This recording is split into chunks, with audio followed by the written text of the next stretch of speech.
Eles me viram na TV, o estilista da língua afiada, o político explosivo. Achavam que eu era só luxo, brilho e polêmica, não é? Mas quem olhou para os meus olhos e viu um menino solitário que só queria um abraço? Que sentia a dor da vida tão intensamente que precisava gritar para ser ouvido? Ou será que a minha vida inteira foi uma grande peça de alta costura, perfeita por fora, mas com as costuras desfeitas por dentro?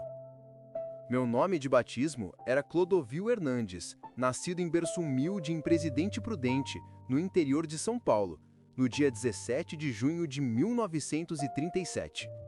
Minha mãe, a espanhola Isabel, era costureira e me ensinou a ver a beleza nos tecidos, nas linhas. Meu pai, Antônio, era lavrador, mas eu sabia desde cedo que o campo não era para mim. Eu não queria terra nas mãos, eu queria seda, tafetá, o brilho dos holofotes. A família mudou-se para São Paulo quando eu era criança, e foi ali que meu mundo começou a se abrir. Eu não era como os outros meninos, preferia desenhar vestidos a jogar futebol, observar a elegância das damas a brigar na rua. Essa diferença, que me renderia tanto sofrimento, também foi o que me impulsionou. Eu não queria ser aceito por ser igual, eu queria ser amado por ser único. E para isso, eu precisava criar um personagem, uma armadura de beleza e ousadia. O mundo real era um palco, e eu já estava desenhando meu figurino. A alta costura paulistana nos anos 60 era um ninho de cobras venenosas, todas vestidas com a mais fina seda. E eu, o menino do interior, cheguei para tomar o trono. Meu primeiro mestre, e ao mesmo tempo meu primeiro grande inimigo, foi o mesmo homem, Denner Pamplona de Abreu, o rei da moda na época. Aprendi com ele, absorvi tudo o que podia, mas eu não nasci para ser súdito, eu nasci para ser o rei. Abri meu próprio ateliê e a guerra foi declarada. A briga entre Clodovil e Denner virou a novela preferida da elite brasileira. Cada vestido que eu criava era uma alfinetada nele. Cada capa de revista que ele conseguia era um tapa na minha cara. Nós disputávamos as mesmas clientes, as mesmas atrizes, a mesma coroa. E eu, com minha ousadia e meu talento, venci. As mulheres mais ricas e poderosas do Brasil faziam fila na minha porta. Primeiras damas, socialites, artistas. Elas não queriam apenas um vestido, elas queriam a minha assinatura, a minha bênção. Eu não vendia roupas, eu vendia poder. Eu as transformava em rainhas e, em troca, elas me coroavam como o costureiro mais importante do país. Eu tinha conquistado o mundo da moda. Mas era um mundo pequeno, restrito às mansões e aos bailes de gala. E a minha voz, a minha fúria e a minha necessidade de ser visto precisavam de um palco maior, muito maior. Precisavam do Brasil inteiro. A moda, por mais glamurosa que fosse, era um palco pequeno para minha ambição e para minha necessidade de gritar. A televisão, aquela caixa mágica que entrava na casa de todo mundo, era o meu verdadeiro destino. E eu invadi a tela, não como um convidado, mas como uma força da natureza. Comecei a dar dicas de moda, de etiqueta, mas logo percebi que o que as pessoas queriam não era só meu talento, era a minha língua afiada, o meu temperamento explosivo. Eu não era um apresentador, eu era uma bomba relógio com um microfone. Cada programa era uma surpresa. Eu elogiava, eu detonava, eu chorava, eu ria, eu jogava a toalha de mesa no chão se a decoração estivesse feia. Eu era real, autêntico. E isso, na televisão pasteurizada da época, era um escândalo. E escândalo, eu descobri, vendia muito mais que seda e tafetá. Eu me tornei um fenômeno. As donas de casa me amavam porque eu falava a verdade, mesmo que do meu jeito. Os críticos me odiavam, mas me assistiam. Eu estava no ar nas maiores emissoras, ganhando os maiores salários. Conquistei o Brasil com minha personalidade, com o meu jeito único de ser. Mas por trás do luxo, dos holofotes e dos aplausos, existia uma solidão que nem o todo sucesso do mundo conseguia preencher. Quanto mais eu brilhava na tela, mais escura ficava a minha vida fora dela. E eu precisava de mais, sempre mais. Os anos 80 foram o meu reino e a televisão o meu trono.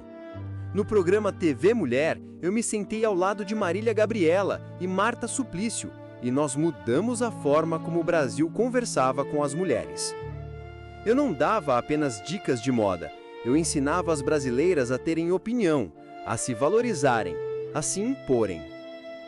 Eu usava a minha voz para lhes dar uma voz, e o Brasil parou para me ouvir. Minha palavra virou lei. Um chiquérrimo dito por mim podia consagrar um estilista. Um simples olhar de desprezo podia destruir uma reputação. Eu me tornei o imperador do bom gosto, o árbitro da elegância nacional. As mulheres me adoravam, me viam como um confidente, o amigo gay inteligente e ferino que elas convidavam para entrar em suas casas todos os dias. Eu recebia milhares de cartas, de desabafos, de pedidos de ajuda. Eu estava no auge, era a pessoa mais influente da televisão brasileira. Mas o personagem Clodovil era uma droga viciante e exaustiva. Todos os dias eu precisava ser genial, rápido, polêmico. Todos queriam um pedaço do Clodovil da TV, o homem espetáculo. Mas ninguém perguntava pelo Clodovil de casa, aquele que, quando as luzes dos estúdios se apagavam, se via terrivelmente só, cercado por objetos de luxo e pelos próprios fantasmas. Eu estava no topo, mas o topo é um lugar com ar rarefeito e cheio de inimigos. E eu, com a minha boca grande, colecionava inimigos como se fossem obras de arte. Minha língua era a minha espada e o meu escudo. Com ela, eu me defendia da mediocridade do mundo, e com ela, eu atacava sem a menor piedade. Para mim, não existia filtro, não existia papas na língua. Eu não ofendia as pessoas, eu apenas verbalizava a verdade que todos pensavam, mas ninguém tinha coragem de dizer. O mundo me chamava de venenoso e ferino. Eu me chamava de sincero. Essa minha sinceridade, claro, me custou caro. Fui chamado de elitista, de preconceituoso, de arrogante. E talvez, na minha prepotência de rei, eu tenha sido tudo isso e um pouco mais. Eu colecionei desafetos como se fossem selos. Briguei com artistas, com diretores, com políticos, com colegas de palco. Minha boca grande era uma metralhadora giratória e eu não me importava com quem estava na linha de tiro. Eu sentia um prazer quase infantil em chocar, em quebrar o verniz da hipocrisia social. O resultado? Fui demitido de quase todas as emissoras em que trabalhei. Os diretores me amavam pela audiência que eu trazia, mas me temiam pela instabilidade. Eu era o gênio incontrolável, o cavalo selvagem que se recusava a ser domado. Mas a verdade que ninguém via, é que aquele Clodovil que gritava, que humilhava, era só a armadura do menino que tinha um pavor imenso de ser rejeitado. Eu atacava primeiro para não ser ferido depois. Era a minha trágica forma de sobreviver. Eu construí uma fortaleza de luxo e arrogância ao meu redor, mas era uma fortaleza com paredes de vidro. Por dentro, eu era só um homem que ansiava desesperadamente pela única coisa que o dinheiro e a fama não podiam comprar: o amor. Eu cansei de dizer em entrevistas, e era a mais pura verdade: eu nunca fui amado. Tive paixões, tive casos, tive sexo, mas o amor, aquele sentimento que te acolhe, que te aceita com todos os seus defeitos, esse eu nunca conheci em um parceiro. Muitos se aproximaram de mim pela fama, pelo dinheiro, pelo poder que eu representava, mas quando as luzes se apagavam e o personagem Clodovil saía de cena, ninguém parecia interessado num homem que sobrava. Minha casa era o meu santuário e a minha cela de ouro. Cada objeto de arte, cada móvel perfeitamente posicionado, era uma tentativa de preencher um vazio que ecoava. A casa estava sempre cheia de coisas e quase sempre vazia de gente. Meus únicos amores verdadeiros, que nunca me julgaram ou me cobraram nada, não eram humanos.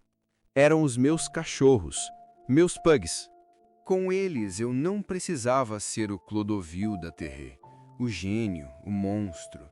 Eu podia ser só o Clo, um homem carente que finalmente recebia um afeto que não vinha com um preço.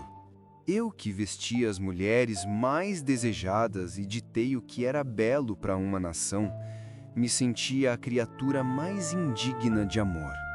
Era o meu segredo mais bem guardado e a minha ferida mais dolorosa. O vazio que eu sentia na alma começou a ecoar no meu bolso. Eu era o rei da moda, mas o meu reino estava lentamente falindo. O mundo mudou. A alta costura, a minha arte, estava morrendo. As pessoas não queriam mais uma obra de arte para vestir. Queriam uma etiqueta, um pedaço de pano feito em série por máquinas. A elegância estava sendo trocada pela velocidade. E nesse novo mundo, eu era um anacronismo. Para piorar, eu vivia a personagem que criei. E a personagem exigia luxo, opulência. Minha casa era um palácio, minhas roupas impecáveis, minha vida uma vitrine. Mas por trás da fachada de riqueza, as contas se acumulavam. Eu era um rei com o trono penhorado. Ganhei fortunas, mas o dinheiro escorria pelos meus dedos como areia, usado para manter a fantasia que o público esperava de mim. Por isso a televisão se tornou meu ganha-pão e minha maldição. Eu pulava de emissora em emissora, aceitava quase qualquer programa. Não era apenas por vaidade, era por pura necessidade. Eu precisava das câmeras para pagar as contas do palácio. Estava cansado de depender do humor dos diretores de TV, da superficialidade de um mundo que me usava e depois me descartava. Eu precisava de um poder de verdade, de uma estabilidade que ninguém pudesse me tirar. E na minha cabeça megalomaníaca, esse poder tinha um nome: Brasília. Se a moda era um teatro e a TV era um circo, a política seria a ópera bufa perfeita para o meu ato final. Em 2006, anunciei minha candidatura a deputado federal. A elite riu, a imprensa debochou. O que aquele costureiro gay e afetado entendia de política? Eles não entendiam nada. Enquanto os políticos prometiam as mesmas mentiras de sempre, eu prometia a única coisa que eu tinha: eu mesmo, sem filtros. E o povo, cansado daquela sujeira toda, me deu quase 500 mil de votos. Fui uma das maiores votações do Brasil. Um tapa na cara da política tradicional. Eu cheguei em Brasília com meus ternos de linho impecáveis e minha língua mais afiada do que nunca. Eles com seus ternos de poliéster e suas almas mais amassadas ainda. Foi um choque de mundos. Eu era um pavão em um galinheiro de urubus. Tentei jogar o jogo deles. Propus leis, discursei na tribuna. Mas a verdade é que eu não nasci pro conchavo, pro acordo de bastidores. Eu não fui um deputado exemplar. Eu gritava, eu xingava, eu quebrava o decoro.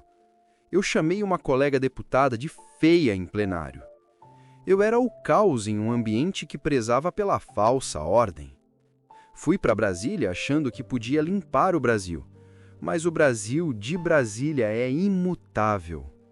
Descobri que o poder que eu tanto busquei era uma ilusão, uma farsa. E mais uma vez eu me vi sozinho, um rei sem reino em um palácio que definitivamente não era o meu. A Batalha de Brasília foi a minha última grande guerra, e eu perdi. Voltei daquele ninho de ratos com a alma mais pesada e o corpo mais cansado. O brilho nos olhos, a fúria na voz, tudo isso estava se apagando. Eu que vivi para os holofotes, comecei a procurar a sombra. Meu apartamento em Brasília se tornou meu último refúgio, meu último ateliê, onde eu costurava os retalhos de uma vida que já não fazia mais sentido. A solidão, minha velha companheira, nunca esteve tão presente. Eu estava doente, não só do corpo, mas da decepção. Decepcionado com a política, com o país e, talvez, o mais doloroso, decepcionado comigo mesmo. O homem que se achava um rei descobriu que não passava de um bobo da corte em um jogo que ele não entendia.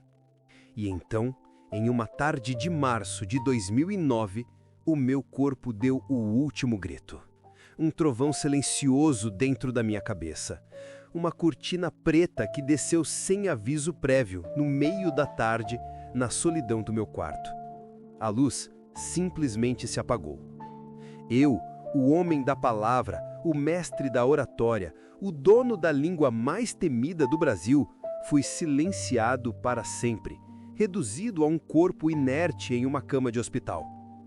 A armadura de luxo e arrogância finalmente se quebrou, e o que sobrou foi só um homem frágil, esperando o fim.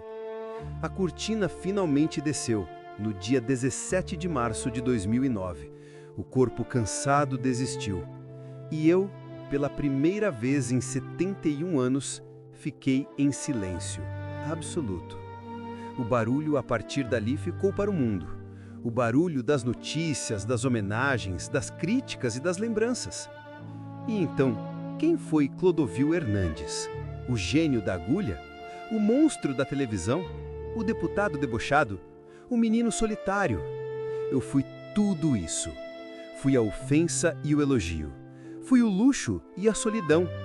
Fui a prova de que um menino pobre, gay e sonhador podia se tornar um rei, mesmo que o seu reino fosse construído sobre a areia movediça da fama. Deixei tudo o que construí para uma fundação, minha última tentativa de criar algo que o tempo não pudesse destruir, um legado além dos vestidos e das polêmicas. Minha vida, com toda a sua beleza e toda a sua feiura, foi a minha grande e derradeira obra de arte. Se essa jornada te fez pensar, se te tocou de alguma forma, mostre isso com um like. Comente aqui embaixo qual a sua lembrança mais forte do Clodovil, a polêmica ou o rasgo de genialidade. E inscreva-se no canal para que outras histórias complexas e sem máscaras continuem a ser contadas. Porque a vida, meus queridos, não é para amadores. É um espetáculo que exige coragem, até o aplauso final.